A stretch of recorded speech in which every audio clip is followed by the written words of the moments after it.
Halo, selamat datang di BPK Insight, podcast pembelajaran BPK Korpu. Bersama saya Hasna, host pada episode kali ini. Di episode kedua ini, kita kedatangan tamu yang luar biasa sekali hari ini. Salah satu orang yang pastinya udah nggak asing lagi di kalangan BPK RI. Wajahnya selalu terlihat di banyak acara di BPK RI. Nggak lain dan bukan, Kak Ruth Indirayani Manurung, MC Official Badan Pemeriksa Keuangan Republik Indonesia. Halo Kak Ute, gimana kabarnya? Halo, pagi Hasna, sehat-sehat aja, puji Tuhan sehat-sehat aja.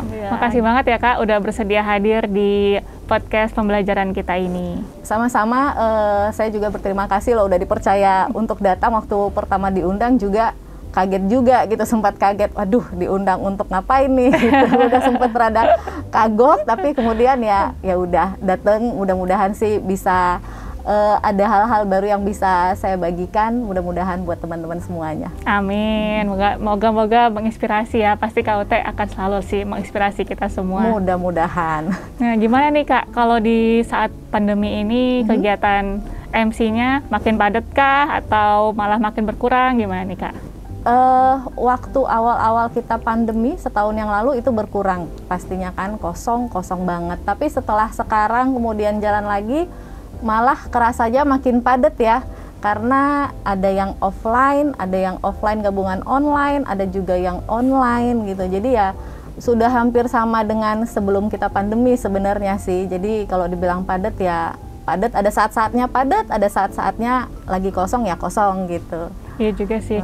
Kalau kayak dulu gitu kan, misalnya offline, benar-benar offline, kita kan pasti dikasih jadwal, kita butuh waktu nih untuk jalan dari sini ke sana, kita akan memperhitungkan waktunya. Nah kalau sekarang kan dari Zoom ke Zoom tuh pasti bisa, ya udahlah bisa kan pagi, nanti ada siang lagi, nanti ada sore lagi, kayak gitu bisa nyambung-nyambung terus ya Kak ya. Jadi disempatin sebenarnya. Tapi sebenarnya kalau panitia juga nggak mau riskan juga ya, jadi kadang kalau misalnya aku udah ada jadwal hari ini pagi gitu, siang kebetulan kosong, ada beberapa panitia yang ya udah untuk amannya nggak usah deh cari yang lain gitu. Jadi ya, tapi ya tetap aja ada yang pagi, kayak kalau zaman dulu sebelum pandemi itu aku ingat ada satu masa paginya itu aku masih terbang dari Manado, siangnya udah nge-MC di kantor pusat. Nah yang kayak gitu-gitu itu ya kalau ada ya ada aja sih pasti. Sama juga sekarang online, paginya misalnya acara di AKN berapa, nanti siangnya lanjut ke AKN yang berbeda ya masih ada juga pasti. Ya, luar biasa, padat banget, sibuk banget ya Kak Ut ini ya. Nah boleh nggak nih Kak diceritain awal mula Kak Ut ini bisa sampai terpilih jadi MC pada waktu itu? Terpilih juga sih ya. Mungkin awalnya cerita awalnya dulu aja. Ya pengalaman pertama Kak Ut lah waktu jadi MC dulu tuh. Aku tuh masuk BPK tahun 2009. Penempatan pertama langsung ke Pontianak, perwakilan Pontianak. Di Pontianak dulu pertama ke Pontianak itu sudah ada MC-nya juga di sana, udah ada MC-nya. Jadi waktu pertama ke sana nggak langsung bertugas sebagai MC, tapi ditempatkan sebagai staf Kalan pertamanya ya, staf Kalan, terus setelah itu pengangkatan jadi staf Subak Hukum Humas, waktu itu Subak Hukum Humas. Masih ada MC, jadi kalau ada penyerahan di perwakilan masih MC yang lama yang ada saat itu. Mulainya itu kalau nggak salah waktu ada family gathering. Family gathering. Sebelumnya sebelum masuk di BPK, aku itu di perusahaan swasta, itu sebagai staff trainer and customer relation. Jadi sudah biasa untuk MC yang non formal, yang untuk games gitu kan. Jadi aku dulu di perusahaan retail. Jadi kalau mau sebelum pada saat peak seasonnya toko itu, sebelum mau masa puasa, jadi kami itu keliling ke semua toko, kayak kasih motivasi ke semua pegawai. Jadi sebelum buka toko itu kita ada materinya, terus ada gamesnya. Nah itu di bagian games itu adalah aku yang bertugas gitu kan. Seru jadi ya untuk, Kak ya. jadi untuk yang gitu-gitu udah biasa. Udah biasa. Nah jadi pas waktu itu di Pontianak family gathering, akulah yang ngambil di situ, maksudnya yang berperan gitu ya, nge-MC di situnya. Nah di situ mungkin di situ sudah dilihat oleh pimpinan saat itu ya, pimpinan lokal pastinya ya yang di Pontianak saat itu. Jadi dari situ lanjut kalau ada penyerahan LHP, aku mulai ditugaskan. Terus waktu itu pernah juga sertijab, serah terima jabatan. Itu waktu itu Hasna juga waktu datang. itu iya, dulu kan pertama kali ketemu Kak Ute itu waktu di Pontianak ya, makanya aku juga bingung ngapain ya aku kesini, orang di sini juga MC-nya cucok banget, kece banget gitu ya. Mana pas lagi batuk ya waktu itu aku tuh sampai mesti didampingin sama Kak Ute karena khawatir di tengah-tengah. Iya kan itu akhirnya kita berdua ya. Iya, akhirnya jadi berdua. Itu sertijab. Terus yang ada acara malamnya kalau nggak salah waktu itu masih Pak Hadi ketuanya waktu itu zaman itu. Ya aku juga yang sebagai MC-nya. Setelah itu ya lanjut terus, dan MC yang sebelumnya bertugas sebagai auditor. Akhirnya bertugas sebagai auditor, jadi berangkat pemeriksaan. Terus akhirnya akulah yang selalu bertugas sebagai MC. Nah kan beberapa kali pimpinan datang waktu itu pada masa itu, pas masa pimpinan kita Pak RD, Pak Rizal Jalil, beliau juga pas ke sana. Nah pada masa Pak Rizal Jalil inilah mungkin akunya mulai dilihat gitu ya, istilahnya mulai dilihat. Jadi pada saat beliau ada acara waktu itu, beliau lagi yang sering acara BOS, jadi sering ke daerah-daerah. Aku ingat beberapa kali yang diajaknya aku gitu. Oh gitu. Ingat pernah ke Sumatera Barat waktu itu, aku disuruh ditugaskan. Walaupun pada waktu itu akhirnya berangkat, ada juga yang bertugas disiapkan juga MC di provinsi gitu kan. Terus pernah juga ke Manado. Nah setelah itu mungkin akhirnya namaku sampai ke pusat gitu. Jadi pusat juga ngedengar, oh ini ada yang biasa juga diajak sama pimpinan sebagai MC gitu. Terus ya setelah itu 5 tahun di Pontianak, mau nggak mau memang sudah waktunya untuk SK ya, kalau di kita kan semuanya gitu. 5 tahun mau nggak mau nggak bisa ditahan-tahan lagi, akhirnya mutasi ke pusat, ditempatkan di Biro Humas di Subak yang memang selama ini tempatnya para MC gitu. Nah, setelah informasi itu, setelah itu barulah di situ bertugasnya banyak, dan itu mungkin dibilang sekarang itu jadi identik dengan aku gitu ya, identik MC BPK, KUT, mungkin identik dengan itu karena aku selalu sendiri selama 5 tahun ini gitu. Kalau dulu kan banyak tuh yang sebelum-sebelumnya tuh nggak cuma satu orang, ada Mbak Rian, ada Mbak Ratu, ada Risma gitu ya. Nah pada saat aku ke pusat itu sempat berdua sama Risma itu cuma sebentar. Setelah itu Risma tugas belajar, setelah itu dia mutasi. Setelah itu ya aku benar-benar sendiri. Jadi mungkin gara-gara itu akhirnya kalau ada acara ini aku lagi, ada acara ini aku lagi gitu. Sebenarnya ya ini juga sih, maksudnya ada ngerasa aduh orang-orang bosan nggak ya, karena ada cerita lucu juga. Kita nggak bosan kok beneran. Kita senang banget kalau ngeliat KUT tuh lagi tampil. Karena ada cerita lucu juga waktu itu, ini udah beberapa tahun yang lalu. Hari ini nih aku nge-MC acara AKN, kalau nggak salah itu antara AKN 5 dan AKN 6 ya, yang sering kolaborasi kan AKN 5 dan AKN 6 karena di bawah perwakilan. Di suatu tempat aku nge-MC-nya. Nah besoknya acaranya bukan panitia yang sama nih, bilanglah hari ini yang AKN 5, besoknya AKN 6, terus di hotel mana. Pada saat aku masuk ke dalam, belum mulai acara nih ya, baru masuk, ada yang duduk pesertanya nyeletuk, si Mbak ini lagi gitu. Aku baca, ini nyeletuknya dia antara bosan atau antara sudah kenal atau apa sebenarnya gitu. Jadi ya gitu. Ngerasa udah akrab mungkin Kak. Oh ini kakak yang kemarin nih, Mbak yang kemarin nih. Iya Mas, saya lagi, jangan bosan ya. Gitu. Jadi ya perjalanannya ya gitu. Nah sampai sekarang di pusat sudah dari 2015, berarti hampir 6 tahun. 6 tahun ya? Iya, hampir 6 tahun. Makanya udah kayak ditetapin jadi MC officialnya BPK nih ya kayak. Karena belum ada partner aja kali, nanti kalau udah ada rekanan. Nah kalau acara yang paling berkesan dan memorable buat Kak Ute nih selama memimpin acara di BPK itu apa tuh Kak? Yang berkesan baik atau yang berkesan apa dulu? Kan ya boleh dua-duanya, ya. Berkesan baik boleh, berkesan buruk boleh. Kalau yang berkesan pasti kita acara yang paling besar lah ya, acara yang dihadiri sama Presiden. Oh ya. 6 tahun ini aku sekali acara itu yang ada Pak Jokowi, terus sekali juga Pak Yusuf Kala, Wapres. Dua-duanya itu acara internasional. Acara apa tuh Kak waktu internasional. Apa ya? Kalau nggak salah satu yang Forestry atau yang WGEA antara itulah, pokoknya acara internasional. Jadi dia juga mengundang kepala-kepala SAI negara lain gitu. Yang berkesannya itu. Kalau berkesan yang lain-lain ada aja lah ya, tapi nggak ada yang paling gitu, ada aja satu-satu gitu yang selalu pasti diingat gitu.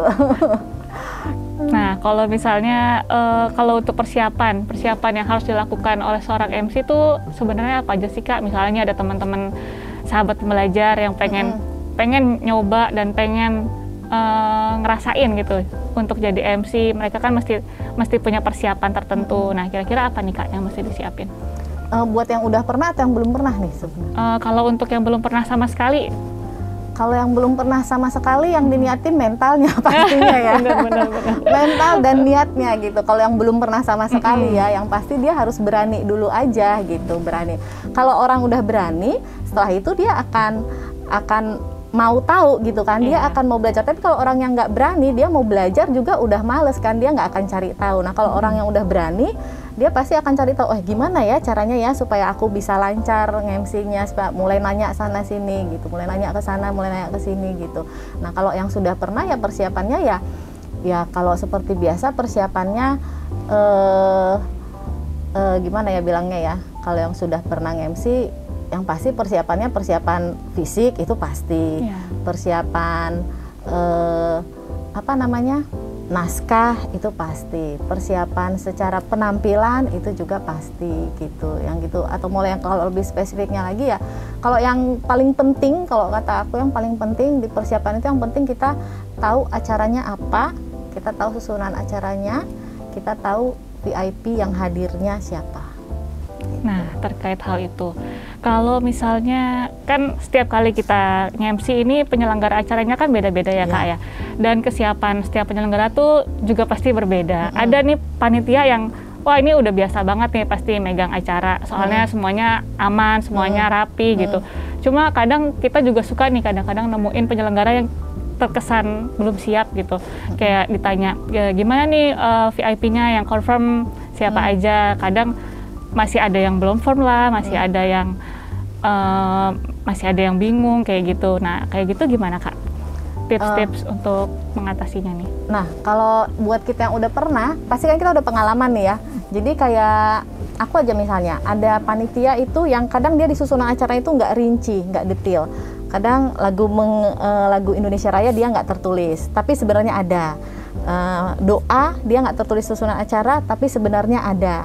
Nah kalau yang gitu-gitu, kalau kita yang sudah biasa, terus kita tahu ini acaranya acara resmi, ada pejabat negara yang hadir, pimpinan kita yang antara 9 orang itu kalau sudah ada yang hadir kan, nah kita konfirmasi, kita yang proaktif untuk konfirmasi ke panitianya gitu. Jangan kita yang nunggu panitia yang ngasih info terus, enggak. Jadi kalau misalnya kita udah ngelihat ada yang agak berbeda, kita yang proaktif tanya ke panitianya. Itu satu kalau terkait dengan susunan acara. Terus kalau terkait dengan VIP, kalau VIP ini memang gimana ya, kita nggak bisa memaksakan juga ke panitia, misalnya besok acaranya ada, hari ini harus fix nih VIP yang hadir, nggak gitu juga, nggak bisa juga sebenarnya. Apalagi kalau misalnya VIP-nya jam-jam dimulai baru.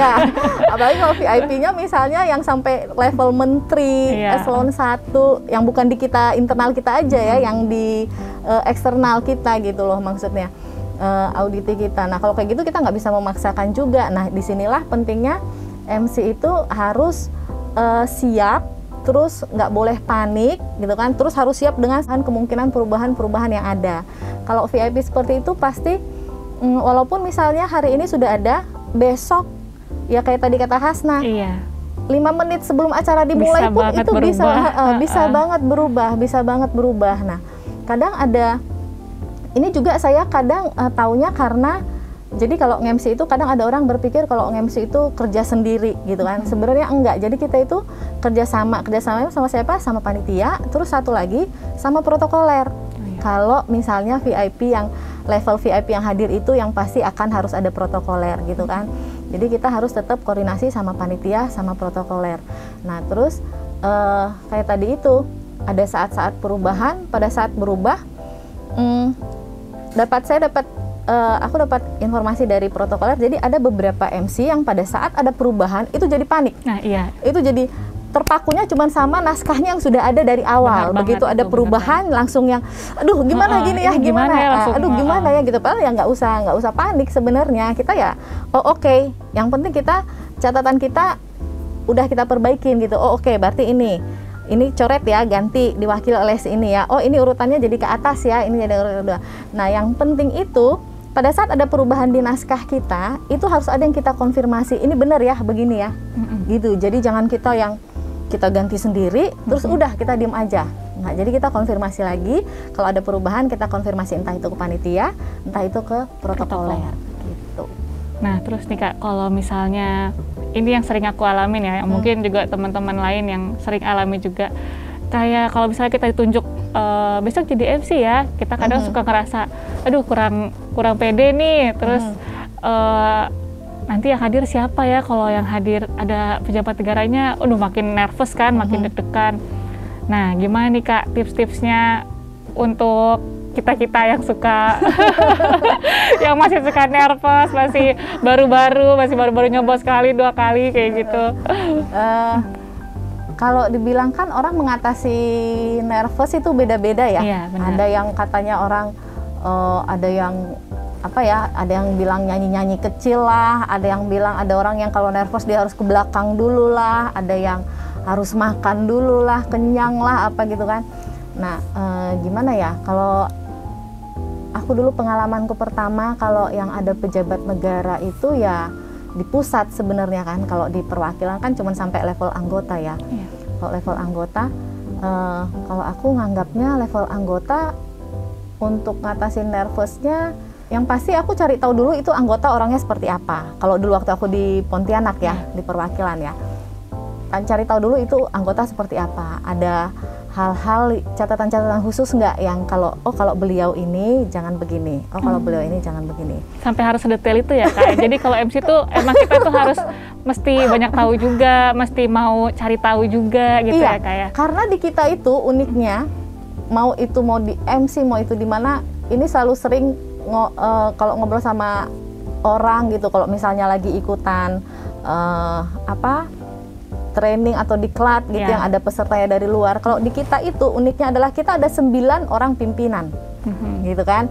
Kalau kementerian mah enak, cuma 1 menteri, dia cuma cukup kenalin, oh si ibu ini begini-begini, oh ini gini. Nah kalau kita kan enggak, nanti yang ketua waka beda. Kalau ketua begini, waka begini. Yang 1, 2, 3, 4, 5, 6, 7 itu beda-beda lagi, gitu kan. Jadi nah itu kita harus kenal. Nah terus untuk nervousnya, kalau tadi misalnya teman kayak Hasna bilang ada teman yang begitu ditunjuk jadi MC, nggak usah lah level pejabat negara ya, bilang level eselon 1 aja. Di tempatku juga ada yang kadang, ayolah Kak bantuin, enggak ada Pak Sekjen, maksudnya masih untuk eselon 1 untuk Pak Sekjen aja udah nggak mau, udah takut salah gitu. Gimana ya, kalau aku sih menganggapnya, oh ya sudahlah, kalau aku lebih ke memperbanyak pikiran-pikiran positif gitu loh. Jadi ya udahlah pasti bisa lah gitu. Jadi udah gitu aja, ya udahlah pasti bisa lah, yang penting semuanya aman, semuanya lancar. Kalau semuanya udah beres pasti bisa lah, nggak akan kenapa-kenapa gitu. Kalau aku sih perbanyak itunya aja, nggak ada yang kalau orang bilang, kan ada tuh kadang kalau kita cari tahu, kalau nonton bilang kalau cari tahu mengatasi nervous, dibilangnya anggap aja itu yang orang-orang yang depan kita nggak ada, ya gimana, nggak bisa gitu. Kalau aku sendiri nganggap kayak gitu tuh nggak bisa gitu, cuman nganggapnya ya perbanyak pikiran positif gitu. Kalau aku sih perbanyak pikiran positif aja, jangan mikir aduh nanti salah gimana ya, aduh. Nah biasanya kalau pada saat kita misalnya udah banyak tuh pikiran-pikiran negatif, aduh nanti kalau aku salah sebut gimana ya, aduh. Biasanya itu seringnya akan kejadian, seringnya seperti itu. Jadi kalau kayak aku dulu mengatasi nervous ya itu perbanyak pikiran-pikiran positif. Terus mungkin kalau orang bilang ada bakat, aku nggak tahu juga ya kalau dibilang ada bakat dan ada kemauan, karena dulu juga kalau yang aku alamin nervous tuh di awal aja, tapi begitu ngomong kalimat pertama, kalau sebelum ngomong tuh tangan dingin itu udah pasti ya. Jadi kalau telepon pasti nih ya, masih dulu awal-awal ya. Sekarang udah santai kalau enggak ya. Bukan gitu juga maksudnya. Sekarang kalau udah itu aja, kalau misalnya ada yang baru lagi, entah presiden, entah apa ya, itu pasti tetap lah ya. Kalau dulu waktu yang awal-awal tangan dingin itu sih pasti tetap ya. Terus kalau dulu megang naskah itu kita kelihatan gemetar kan, kelihatan yang goyang gitu. Kalau sekarang sih udah enggak. Jadi tapi kalau dulu begitu juga, begitu ngomong kalimat pertama itu ya udah udah kesananya udah gitu aja gitu. Ngalir gitu aja ya, Kak, ngalir ya. gitu aja. Jadi ya nggak tahu juga ya kalau dibilang apa ya, emang mungkin udah nyawanya di situ, begitu ketemu mic langsung ngomong satu udah lancar-lancar Berarti aja. emang udah dari dulu juga sih Kak ya, udah Iya. memang istilahnya sudah bawaan ya, udah by nature lah ya, bisa dibilang gitu. Mungkin ya kalau istilah kerennya ya. Gitu. Nah terus nih Kak, kalau buat aku sendiri nih Kak, sebenarnya dibanding acara formal ada yang bikin aku lebih deg-degan. Kalau disuruh jadi MC acara informal, aduh Ya. itu bener-bener deg-degan banget karena kan takut garing ya kan, Ya. mau ngelucu takut nggak lucu, terus nanti jadi mati gaya. Aduh gimana ya kalau misalnya buat MC acara non formal tuh mau diheboh-hebohin tapi kita kan Takut ya kelewatan. makanya. Nah kalau KOT kan nih kayaknya udah biasa juga tadi waktu di kerja sebelum di BPK ya, udah biasa di MC informal. Nah buat teman-teman yang belum biasa ketika tiba-tiba ditunjuk jadi MC informal, gimana nih Kak? Ada tips lagi nggak Kak kalau untuk acara informal ini? Nah, sama kayak Hasna tadi lebih suka acara formal, sama aku juga gitu. Oh, gitu. Lebih suka acara formal daripada acara informal. Walaupun kalau kata orang-orang, aduh tapi kan kalau acara informal kita yang harus nggak boleh salah sama sekali apa. Ya nggak juga, namanya manusia kan pasti ada salah-salahnya kan. Cuman memang ya aku sendiri juga masih lebih suka, lebih tenang kalau dikasih acara yang formal dibandingkan acara yang informal. Kalau acara informal di kita itu kan family gathering itu pasti, lomba-lomba sebelum semua itu yang dalam rangkaian family gathering. Terus Bazar biasanya. bazar, terus RAT, koperasi, Iya. terus apalagi ya, ini apa, syukuran. Oh, Tapi iya. kalau syukuran itu memang aku nggak pernah. Aku dari awal memang syukuran jangan aku lah ya gitu, mending ya Mbak Rian aja gitu kan, karena ini kaitannya dengan lebih ke agama ya. Jadi takutnya nanti aku takut ada salah-salah pengucapan doa apa atau apa gitu kan, takut salah. Terus halal bihalal itu juga sama. Jadi kayak kalau upacara ulang tahun tuh udah ngetek duluan tuh aku ke Setpim. Nah, aku yang upacaranya ya, yang halal bihalalnya yang lain aja gitu. Pokoknya gitu. aku udah di upacara. Oke, siap Kak. Nah, kalau acara-acara yang lain kayak lomba-lomba, kalau teman-teman di perwakilan kan paling lomba-lomba ya kalau di kita acaranya. Nah, kalau dari aku itu tipsnya kita itu kayak tadi kata Hasna supaya jangan garing ngelucu gitu ya. Enaknya itu yang kita jadikan topik lucuan itu yang si audiensnya. Tapi tetap ya jangan sampai yang berkaitan dengan sara dan lain-lain ya. Yang kita jadikan topik kelucuan itu audiensnya. Misalnya aku ingat kalau kemarin itu yang ada lomba tari poco-poco gitu ya. Ini aku ingat banget, salah satu yang aku komentarin itu adalah Pak Hendra yang sekarang anggota 1 kita. Waktu itu beliau belum jadi anggota 1. Jadi pas waktu nari Bapak tuh yang gerakannya yang mukanya anteng gitu ya, sementara yang lain senyum, Bapak mukanya anteng dan gerakannya gitu kan yang. Nah, jadi begitu selesai, nah itu salah satu hal yang dikomentarin. Nah, seperti itu hal-hal yang gitu. Jadi lebih enak tipsnya kalau di kita misalnya nge-MC-in acara lomba-lomba, yang kita komentarin itu audiensnya aja. Audiensnya aja, sama kayak kayak waktu itu juga sama lomba, terus yang nonton dari unit kerja Bin Bangkum. Bin Bangkum, terus mereka pakai seragam yang tahun sebelumnya nih. Nah, di situ aku komentarin juga tuh. Aku komentarin juga, oh ini kayaknya aku tahu nih seragamnya dari tahun lalu nih masih dipakai nih gitu ya. Mereka juga yang jadi pada heboh gitu kan gitu. Nah, jadi hal-hal yang seperti itu. Jadi tapi memang aku juga kasih masukan ke, ada waktu itu pernah ada satker yang minta aku nge-MC-in untuk pisah sambut eselon 1-nya mereka. Nah, kalau kayak gitu aku juga kasih saran, Pak, enaknya kalau pisah sambut itu yang nge-MC-in-nya itu orang internal aja. Jadi maksudnya lebih kenal kan dengan audiensnya. Jadi nggak kaku. Jadi supaya bisa lebih ngobrolnya juga lebih enak gitu. Jadi beberapa ini kalau ada kayak gitu acara pisah sambut level eselon 1 di AKN gitu, aku sih sarankannya jangan pakai MC yang di luar unit kerja, mending pakai MC yang di unit kerjanya gitu, supaya lebih enak, lebih nyambung gitu. Iya benar Kak. Kalau sebagai Master of Ceremony ini kita kan punya kewajiban nih Kak untuk ngatur crowd kita supaya mereka stay fokus, supaya mereka tetap mematuhi lah jadwal-jadwal acara kita. Cuma kan kadang audiens tuh ya mereka kan bisa sambil ngobrol, sambil makan atau sambil apapun. Kadang mereka suka nggak ngeh lah si MC-nya ini ngomong apa.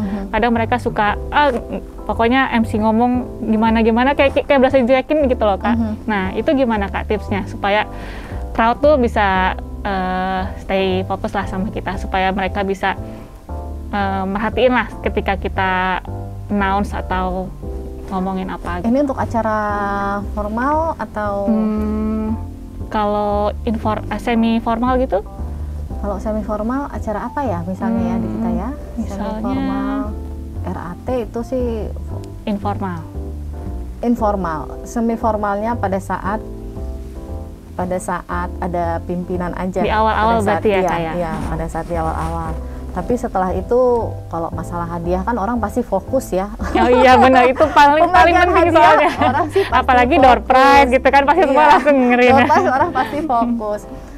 Kalau misalnya acara lain supaya peserta fokus, sebenarnya lebih ke penekanan suara kita ya. Jadi misalnya lebih ke penekanan suara kita. Jadi misalnya masih kedengeran nih, masih berisik nih, kita udah siap untuk memulai lagi. Ke penekanan suara kita yang kita lebih mohon perhatiannya gitunya sebenarnya di gimana ya bilangnya ya, lebih bukannya jadi ngagetin juga, bukan, takutnya nanti jadi ada yang karena tiba-tiba banget malah jadi kaget gitu kan, enggak juga. Jadi berkali-kali, sekali, 2 kali gitu, itu aja sih paling lah kayaknya kalau untuk ini fokus. Karena kalau di kita kayaknya jarang acara yang gitu ya, yang jadi crowded di belakang ya. Paling ya kalau acara semi formal, tapi ya jarang sih begitu. Karena misalnya kalaupun kita yang MC ngomong untuk serahin ke acara selanjutnya ke yang si narasumber, begitu narasumber ngomong biasanya sih peserta udah fokus lagi. Oh gitu.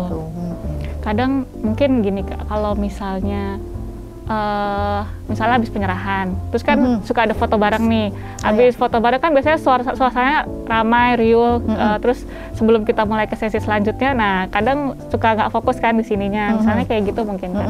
Oh iya, nah yang kayak gitu itu ya tadi kata aku pakai ininya intonasinya kita, lebih ditekankan. Intonasi kita ya, lebih ditekankan kayak kita awal baru memulai acara itu kan juga kan intonasi kita harus lebih besar pada waktu mulai acara banget gitu kan. Setelah itu sudah standar.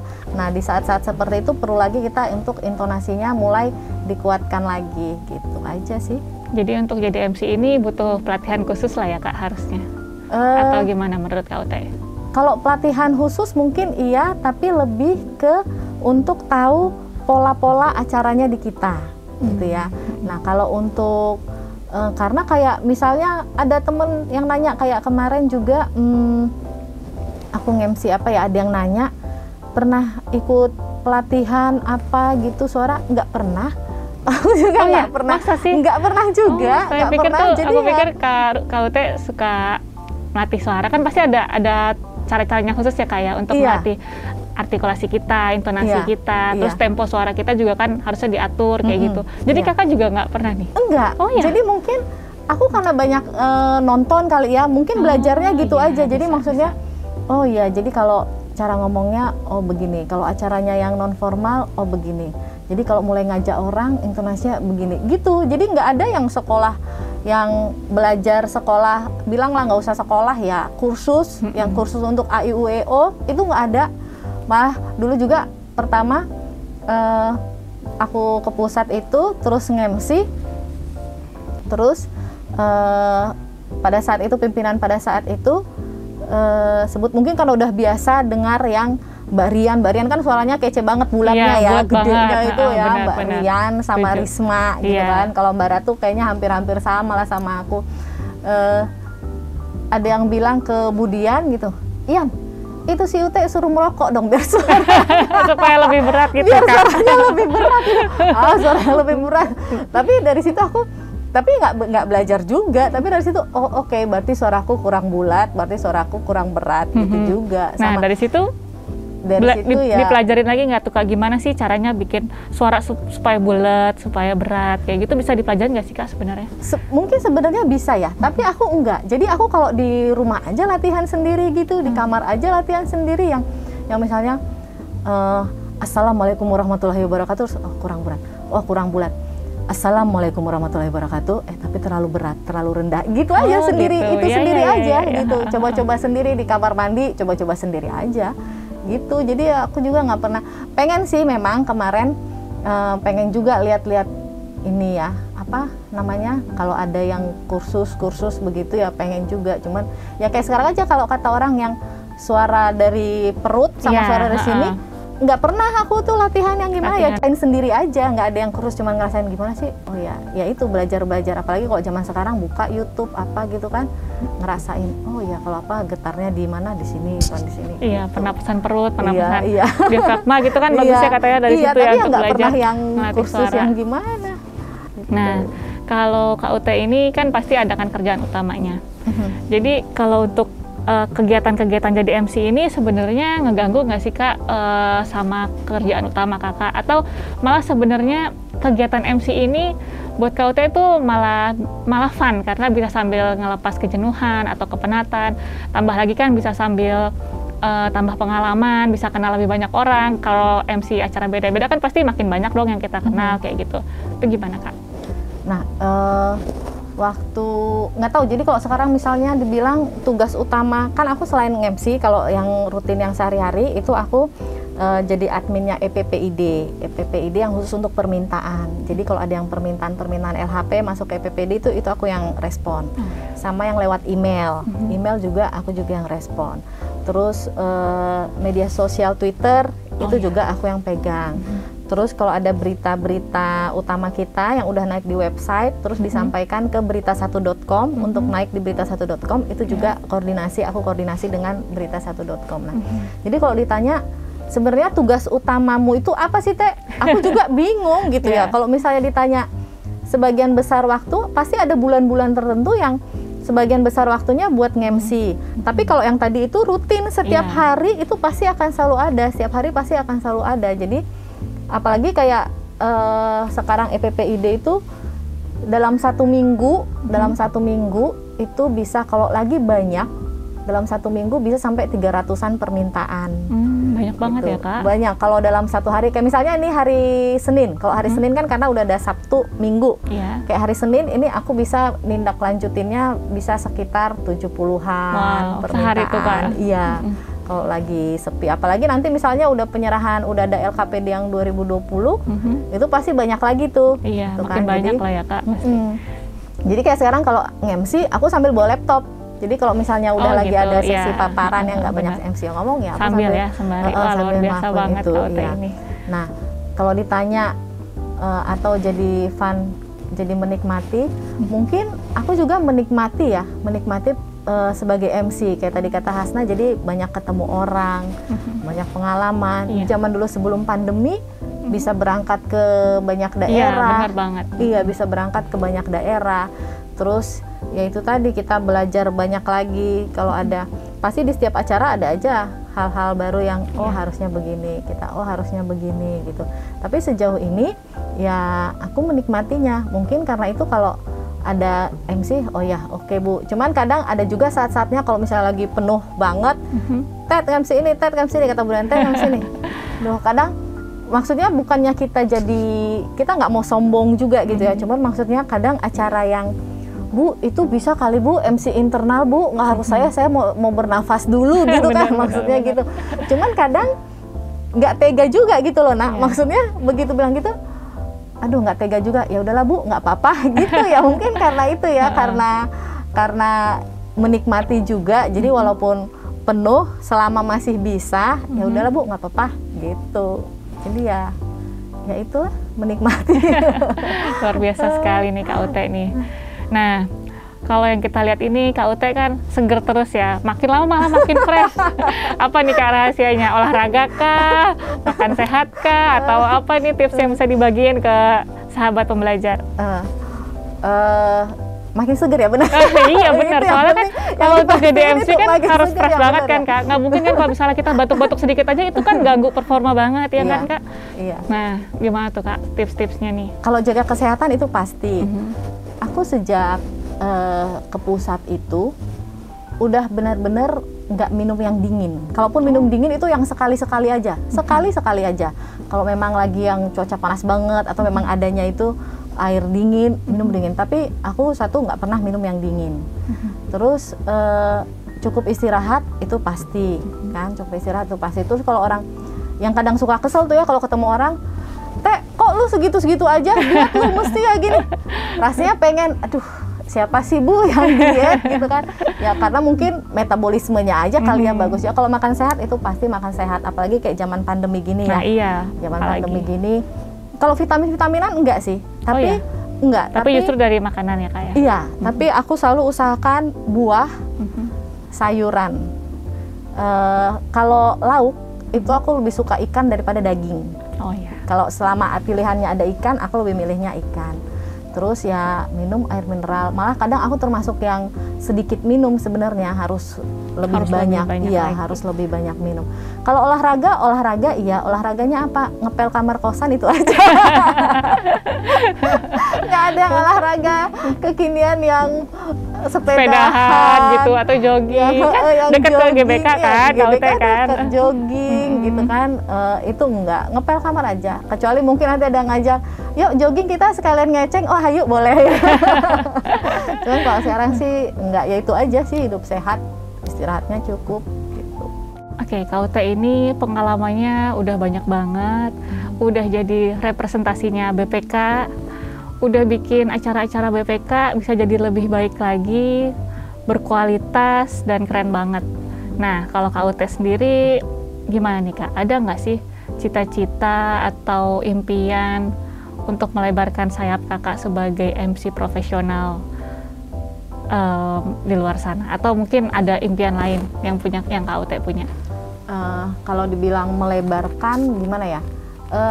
Kalau ada keinginan pasti ada keinginan ya, maksudnya kayak dulu aja aku pernah MC di Bandung, acara internasional di hotel, di salah satu hotel di Bandung. Selesai acara, marketingnya hotel nyamperin aku, nanya, Mbak pegawai BPK atau dari luar atau dari radio, ditanya gitu. Oh enggak Mbak, saya pegawai BPK. Oh kirain tadinya dari radio. Dia bilang, emang kenapa? Iya, kami tuh suka kecarian MC untuk acara yang semi formal istilahnya. Jadi diawali dengan dia formal, tapi kemudian setelah itu acaranya santai gitu. Nah karena waktu itu acaranya begitu. Tadinya maksudnya kalau Mbaknya memang bukan pegawai BPK, jadi pada saat kami butuh, kami bisa kontak, katanya gitu. Dibilang gitu. Oh, saya pegawai BPK Mbak. Oh, tapi nggak apa-apa ya, saya minta nomor kontaknya. Oh, nggak apa-apa Mbak. Tapi kalau saya sebagai pegawai ya hari kerja saya nggak bisa. Gitu. Kalau saya nanya di luar itu ya monggo aja. Kalau nanti saya bisa bantu ya ini oke, kata aku aja. Ya waktu itu jadi tukar-tukaran kontak tuh sama marketing salah satu hotel di Bandung. Terus waktu itu pernah juga, waktu itu acara Pak AJP masih di AKN 2, AKN 2 waktu itu, acara ngundang orang eksternal juga, nanya juga nanya, Mbak pegawai atau dari stasiun TV, dibilang gitu. Oh enggak, saya pegawai. Oh iya gitu. Ya mungkin ada keinginan, ada, tapi kalau kayak aku tuh nggak suka politik sih Nak.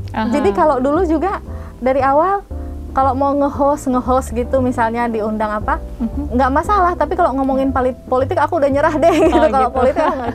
Oh satu lagi aku ingat pernah temen juga minta tolong untuk MC-in kawinan. Oh iya, pernah juga Kak? Pernah, ada kemarin baru beberapa, belum sampai setahun yang lalu.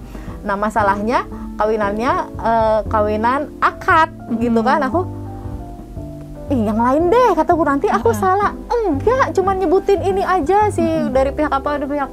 Ya udah, aku okein dulu tuh kan. Kita juga kayak tadi juga kan aku pesennya ke teman-teman, kalau ditugasin ya oke dulu aja. Ya udah, aku oke dulu. Tapi setelah itu aku searching YouTube, aku buka MC akad nikahan. Tuh kan benar ada bahasa doanya. Ya kalau aku nanti salah, ya udah jangan deh, nanti aku takut salah gitu. Oh ya udah. Nah itu peluang-peluang itu pasti akan ada gitu kan. Jadi kita teman-teman jangan berpikir karena oh kamu mah MC doang ya tugasnya udah di situ aja, enggak. Jadi pulang-pulang itu pasti akan ada. Nah kalau ditanya harapannya, ya harapannya kayak kemarin ada yang ngomong, wah ini perlu nih kita nih kasubag per MC-an katanya gitu. Ya nggak usah yang gitu-gitu banget lah ya, minimal kalau misalnya aku udah bisa sharing ke teman-teman, bisa bantu teman-teman untuk bisa ngembangkan khususnya di bidang MC, itu aku juga udah senang ya. Mungkin harapannya nanti kalau misalnya sudah tidak di BPK lagi, kan banyak juga sekarang yang buka-buka sekolah apa, nah aku bisa ya paling nggak kalau harapan gitu kan ya, harapan mimpi itu pasti ada. Jadi kalau misalnya udah nggak di BPK lagi, bisa berbagi ke teman-teman yang lain, entah buka sekolah, walaupun mungkin aku belum secara pengalaman mungkin udah cukup banyak, walaupun secara kursus secara khusus untuk per MC-an mungkin perlu dibekalin lagi. Ya kalau bisa, kalau misalnya nggak di BPK, bisa berkarir lebih lanjut di per MC-an gitu juga. Terus harapannya juga kalau yang untuk kita di internalnya, harapannya kalau kayak sekarang itu kan kayaknya MC-nya masih dianggap apa ya, sampingan gitu kali ya. Jadi kalau kayak sekarang itu kayak kita kan MC cowok aja. Iya. MC cowok. Kita nggak ada ya Kak, MC cowok ada ya? untuk yang acara formal. Benar. Waktu itu ada orang yang aku melihatnya, oh ini mumpuni nih, tinggal kita bisa terus secara intonasi, secara pronunciation, secara ini udah oke, tinggal latih. Tapi yang disampaikan ke atasan juga masih belum ini, untuk yang cowok jangan dulu lah kalau untuk yang formal. Padahal gitu. MC di istana cowok loh banyaknya. Padahal seru juga ya kayak kalau kita ada MC cewek dan MC cowok jadi, kan. Kalau untuk di internal kita, kalau internal kita ya harapannya ya itu makin banyak MC yang bisa bertugas untuk acara-acara besar di BPK gitu, supaya nggak terbatas hanya 1-2 orang aja. Iya benar. Gitu. Mudah-mudahan dengan adanya podcast ini bikin teman-teman yang lain jadi terinspirasi, jadi makin pengen belajar, jadi mau untuk belajar dan mau untuk mencoba ya Kak. Iya, terpacu gitu ya, mudah-mudahan. Mudah-mudahan, amin. Makasih banyak ya Kak Ote untuk sharingnya hari ini, menginspirasi banget, keren banget, asik banget. Dan mudah-mudahan bisa dinikmati sama para pendengar BPK Insight. Mudah-mudahan. Amin. Demikian episode kedua kita di BPK Insight pada kali ini. Mudah-mudahan dapat menginspirasi, dapat memberikan manfaat, dapat dinikmati oleh sahabat pembelajar semuanya. Terima kasih.